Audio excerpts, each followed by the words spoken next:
Okay, so today is Tuesday and it's time for another Tuesday hot take. And today's hot take is based off of Pastor Keon telling that lady, hush! All right.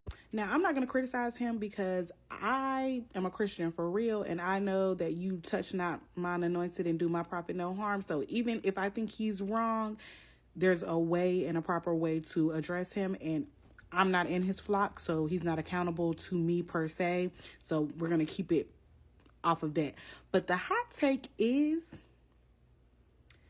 the auxiliaries in mega churches ain't got nothing on the auxiliaries in small storefront churches, small local churches. I don't know what happens to the auxiliaries when it switches from a small church to a mega church, but y'all lose that oil.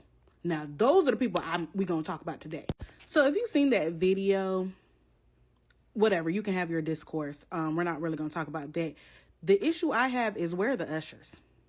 When I say auxiliaries, there are different groups in the church. So there's the usher board, there's the missionary, there is the choir. Now, in smaller churches, those members overlap that are in those auxiliaries, but they all have different jobs and responsibilities. You should not be doing certain things because it is the responsibility of another person in another auxiliary. Like we have pastoral aid. So things like that. It is an usher's job to have addressed that woman.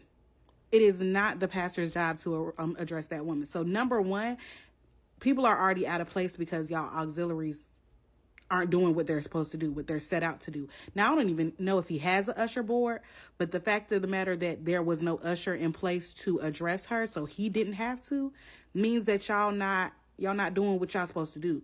And let's get to it. Let me do a quick story time to kind of illustrate this, because it's not just his church. I live in North Carolina, and when I was in college, a girl I used to be close to, she low-key joined a cult, but we'll get into that in another day. But she had invited me to like this young missionary proselytizing whatever workshop that was happening in our town. Now, did I know that was the event? No, I thought I was just going to church with this girl, but they were like trying to convert us to be like on campus missionaries, and I'm not about that. It happened at a mega church. So this was the first time I had ever been to that church. Even though it's in my city, I know people that attend that church. Nobody had ever invited me before. That's another thing. I've never been invited to a mega church. Now, a smaller church, I've been invited to a million different smaller churches. I don't know what y'all be doing, but y'all got different priorities, I guess. But back to the story. So we are there. It's starting to get weird. So I'm calling my mom. I'm like, I'm ready to go. Mind you, I'm in college. I'm a young woman. I'm leaving the event. It's a mega church. It's a large place. I get lost. There are no ushers. So I'm a young woman walking outside at night trying to find my mom in a large area, and there's nobody to assist me. What is going on? If that would have happened at my church, somebody leaving service before service ends, the usher would have literally walked them to their car. What is happening in these mega churches that y'all don't have auxiliaries and their auxiliaries are not in place? Also, if you are an OG Christian person, you know about the Holy Ghost enforcers. That's them reenacting storefront church ushers.